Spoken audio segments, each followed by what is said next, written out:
Ready position घर का घ्यावे? रेडी पोझिशन घर घेतल्यामुळे काय होतं, आपल्याला एका ठिकाणी भाडं द्यावं लागत नाही आणि दुसरी गोष्ट म्हणजे EMI. ह्या दोन गोष्टींची जी आर्थिक अडचण तयार होणारी असती ती दूर होत. रेडी पोझिशन घर घेतल्यामुळे आपल्याला त्या बिल्डरविषयी किंवा प्रमोटर्सविषयी एक विश्वासार्हता जी आहे ती खरं नाव विकास आहे की नाही याबद्दलची संपूर्ण माहिती कळते. घर घेताना आपल्याला त्या घराच्या बांधकामाची क्वालिटी कुठल्या दर्जाची आहे हे आपल्याला कळते, जेणेकरून आपली कुठे फसवणूक तर होत नाहीये ना याची आपल्याला पूर्ण माहिती कळते. आपण राहतो त्या ठिकाणापासून आजूबाजूचे जे मार्केट आहेत किंवा इतर काही जी प्राथमिक स्थळं जे आहेत ती किती दूर आहेत याचा पण आपल्याला अंदाज येतो.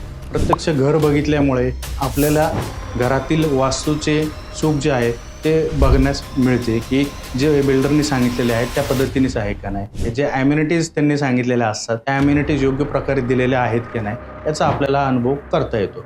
फ्लॅट बुक केला तर काय होतं, बऱ्याच वेळेला काही प्रोजेक्ट अर्धे राहतात व तुमचे पैसे बुडण्याची शक्यता असते. त्याच्यामुळे नुसत्या अर्धवट बांधकामावर विश्वास ठेवण्यापेक्षा पूर्ण घर जे पूर्ण झालेलं आहे त्याच्यावरतीच विश्वास ठेवून तेच घर घेणे योग्य राहील.